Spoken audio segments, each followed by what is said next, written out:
네, 경희 비례탄의원의 강재춘 원장입니다. 저번 시간에 이어서 오늘은 24페이지에 약을 잘못 쓰면 치명적인 부작용을 초래한다. 소제목이 있죠. 요거에 대해서 제가 좀 비례토 세라피적인 관점에서 좀 설명을 드리겠습니다. 자, 이 곤도 마코토 의사분도 어렸을 때 이 열이 날 때는 자기 아버지도 이제 의사라는 거죠. 아버지에게 주사를 맞았고, 그때 이제 말라리아로 고열이 났을 때 항생제를 썼다라는 거죠. 근데 그 쓴 탓에 뭐 말라리아는 나았겠지만, 문제는 이제 다리 근육에 변성이 되고, 무릎이 구부러지지 않아서 근육 구축증에 걸릴 뻔했다라는 거죠. 자, 이러한 부작용에 대해서 이분도 절절히 느꼈다라는 겁니다. 이분도 이제 아버지의 뒤를 따라서 의사가 됐고, 그 이후에 이제 학교 다니면서 결혼을 했는데, 자, 여기서 아기가 태어난 후에는 내 아이에게도 스스럼 없이 약을 먹였다.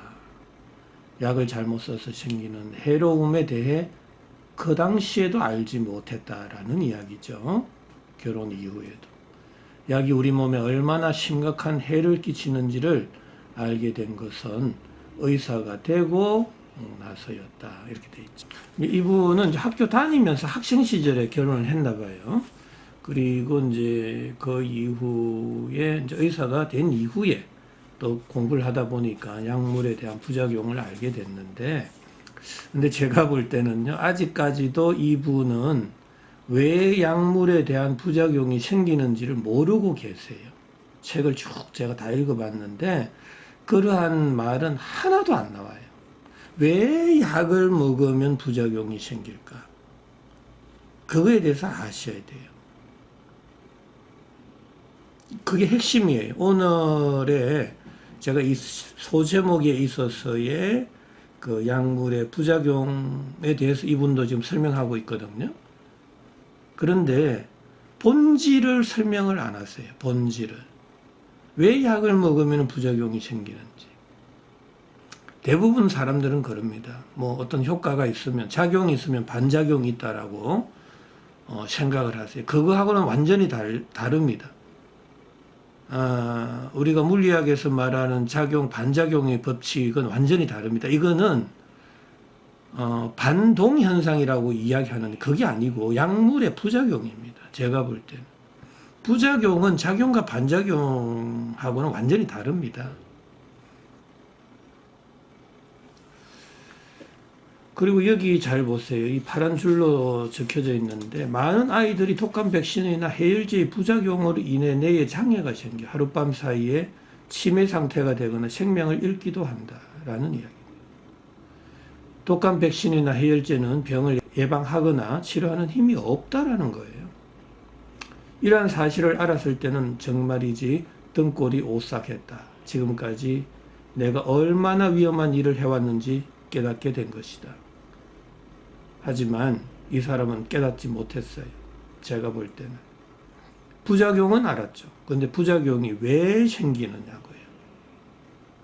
항생제의 부작용, 백신의 부작용, 해열제의 부작용이 왜 발생하는지 이 책에서는 한 번도 이야기한 적이 없어요.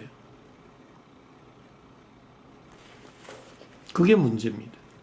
그래서 이 곤도 마코토 의사도 그 핵심적인 이야기는 알고 있는데 안 하고 있는 건지, 근데 제가 볼 때는 지금 모르고 있다라는 사실이에요.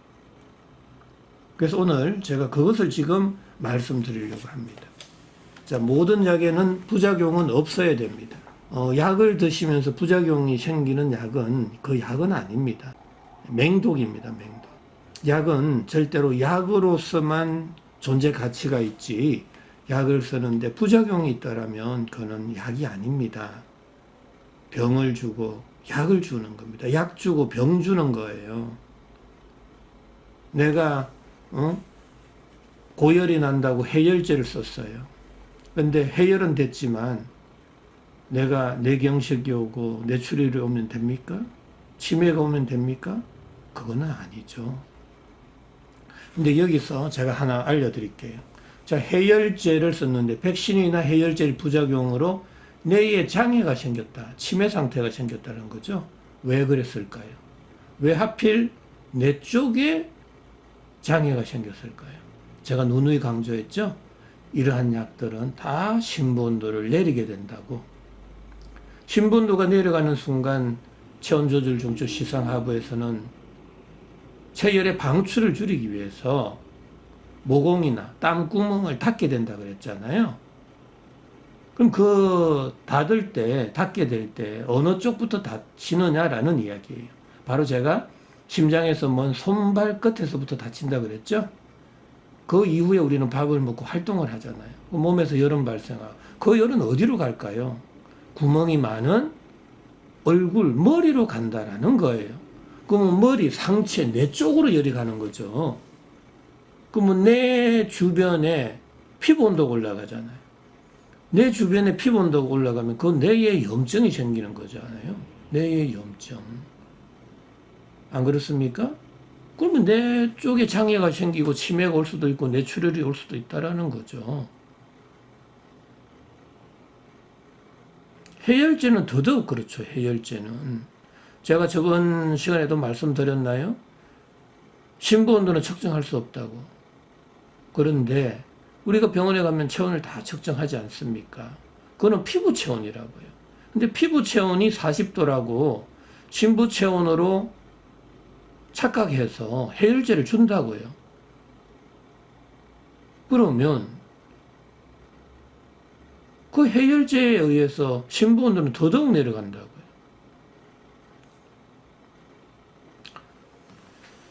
제가 이 동영상 자료에다가 제가 하나 띄워 넣겠습니다.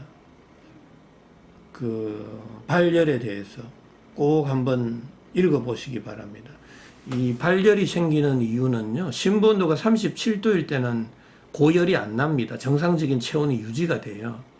그런데 심부온도 37도에서 35도로 내려갈 때 강력한 열 발생이 생깁니다. 바로 그때 우리가 모공을 닫는다라는 거예요. 심부온도가 내려갈 때 모공이나 땀구멍을 닫아서 체온을 높이게 된다 이거죠. 바로 체온을 높이는 그 순간 단위 시간당, 단위 면적당 열 발생량이 기하급수적으로 늘어납니다. 바로 그때 고열이 생기는 거예요. 그러면 고열이 생겼다라는 소리는 심부온도가 올라가는 과정, 심부 체온을 밸런스를 맞춰주려고 하는 과정 속에서 생기는 거라고요. 36.1도에서 37도로 올라가는 그 과정 속에서 고열이 생긴다고요.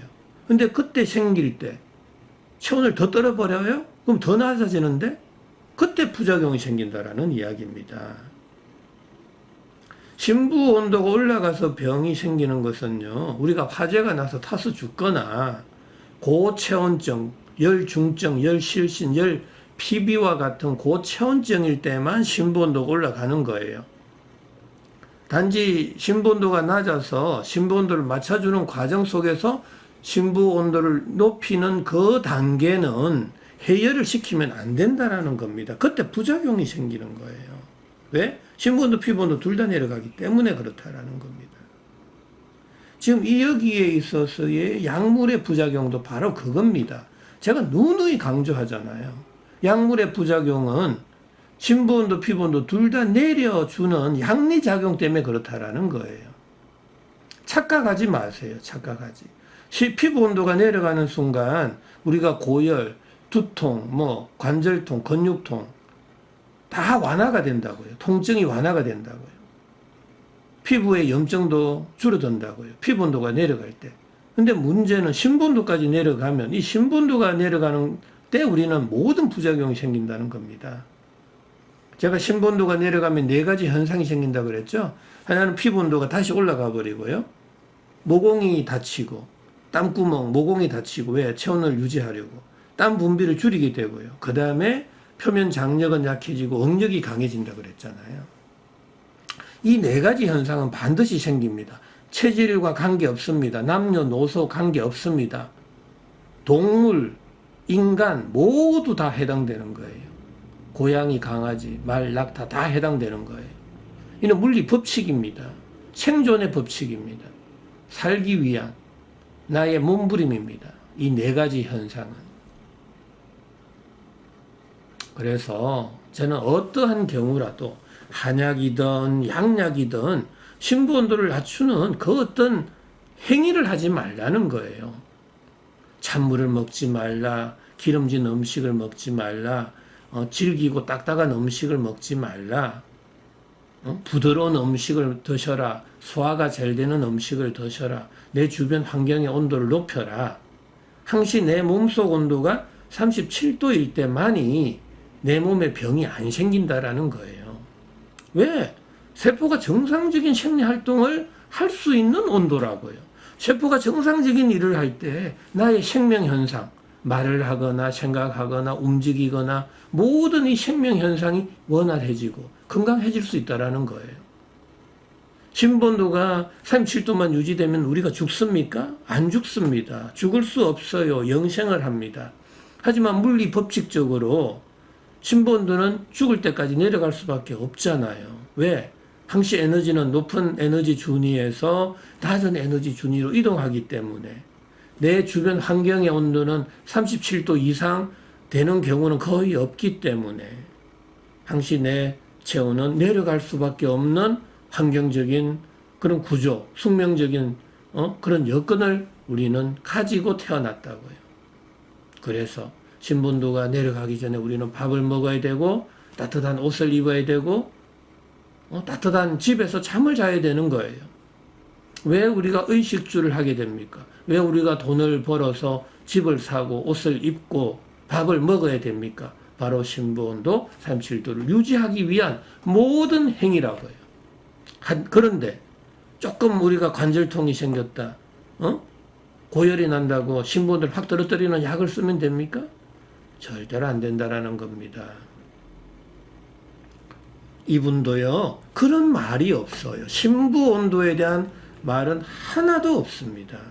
근데 이분 저 뒤에 가면은 몸을 따뜻하게 해도 안 된다라는 이야기를 합니다. 맞습니다. 저도 몸을 따뜻하게 하라, 신부 온도를 올려라 그랬지 제가 피부 온도를 올려라고 그랬나요? 그렇지 않습니다. 일본은요, 온천욕이 굉장히 유명하잖아요. 그래서 외부에서 열이 가해지는 온천을 하거나 사우나를 하거나 저는 하지 말라는 거예요. 왜? 피부 온도가 올라가니까. 그게 바로 열중증에 걸릴 수 있다라는 이야기예요. 신부온도 피부온도 둘 다 올라가거든요. 바로 그때는. 그럼 열중증에 걸린다고요. 항시 신부온도는 올라가 있고 피부온도는 내려가 있어 줘야 돼요. 그럴 때만이 건강을 유지할 수 있다라는 이야기입니다. 자, 어느 정도 이해가 되셨습니까? 왜 독감 백신이나 해열제의 부작용이 생기는지, 왜 항생제의 부작용이 생기는지 반드시 이해하셔야 됩니다. 이 모든 약들의 양리작용을 반드시 읽어보셔야 되고요. 그 양리작용 중에 어떤 효소의 역할을 억제하는 양리작용이 있다면 그 약은 반드시 신부온도, 피부온도 둘 다 내려버리는 약이다라는 이야기예요. 피부온도가 내려갈 때는 모든 증상들이 완화되는 듯 좋아지는 듯 하지만 신부온도가 내려가는 순간 또다시 모공이 닫히고 땅구멍이 닫혀서 피부온도가 다시 올라가 버립니다. 그때 또 다른 부작용이 생긴다라는 이야기입니다. 바로 그 피부온도가 올라가는 그 과정이 약물의 부작용입니다. 작용과 반작용의 현상이 아니고요, 항시 체온의 밸런스를 유지하는 그 시스템 때문에 그렇다라는 이야기예요. 항시 신부온도가 올라갈 때는 피부온도가 내려가고 신부온도가 내려갈 때는 피부온도가 올라가고 이게 작용과 반작용의 관계가 아니다라는 이야기예요. 시속 게임을 이루면서 체온의 밸런스를 유지해 주려고 하는 시상 하부에서의 체온의 항상성의 시스템의 어떤 작용이다라고 보셔야 된단 말이죠. 항시 우리가 작용이 있으니까 반작용은 감내를 해야 된다. 부작용은 감내를 해야 된다. 좋은 약이니까. 그게 내 속에 박혀 있다고요. 세뇌가 돼 있다고요. 그 세뇌된 지식을 빨리 버려야 됩니다. 그럴 때만이 내 몸을 내 건강을 지킬 수가 있다라는 이야기입니다. 자, 오늘은 이 약물에 대한 부작용 왜 발생하는지 반드시 기억해 주셔야 됩니다. 절대로 저는 약물의 부작용이 있는 약은 약으로서의 가치가 없다라는 이야기예요. 당시 심부온도를 올리고 피부온도를 낮추고 무공을 열어주는 그러한 치료를 할 경우에 있어서는 절대로 부작용이 생길 수가 없다라는 거예요. 심부온도가 올라가는 음식을 드셔야 되고 심부온도가 올라가는 약을 드셔야죠. 양약이든 한약이든 심부온도가 올라가는 약은 다 드셔야 된다고요. 왜? 그건 나의 생명을 유지할 수 있는 유일한 방법이니까. 안 그렇습니까? 내가 밥을 왜 먹어야 되고 왜 내가 옷을 입어야 됩니까? 왜 내가 바로 그 작용이 내 체온을 유지하기 위한 행위잖아요. 그러면은 어떠한 약이든 간에 심부온도가 유지가 될 수 있고 올라갈 수 있는 약이라면 그건 얼마든지 먹어야죠. 밥 먹듯이 드셔야죠. 더더욱 병을 치료할 수 있는 약이라면은 그는 충분한 가치가 있는 거죠. 자, 오늘 약물에 대한 부작용에 대해서 설명을 드렸습니다. 곤도 마코토 의사도 실은 그러한 내용을 제가 볼 때는 모르고 있는 것 같아요. 심부 온도에 대한 개념, 세포 열 에너지 대사적인 관점, 인체 물리학적인 관점, 유체역학적인 관점, 생화학적인 관점에서 접근은 하지는 않고 있거든요. 단순한 의사입니다. 그래서 그 약물에 대한 부작용이 왜 발생하는지에 대한 이 책에서의 내용은 전혀 없습니다. 그게 조금 안타깝습니다. 자, 오늘 이 정도로 하시고요. 자, 오늘도 편안한 하루, 또 건강한 하루 되시기 바랍니다.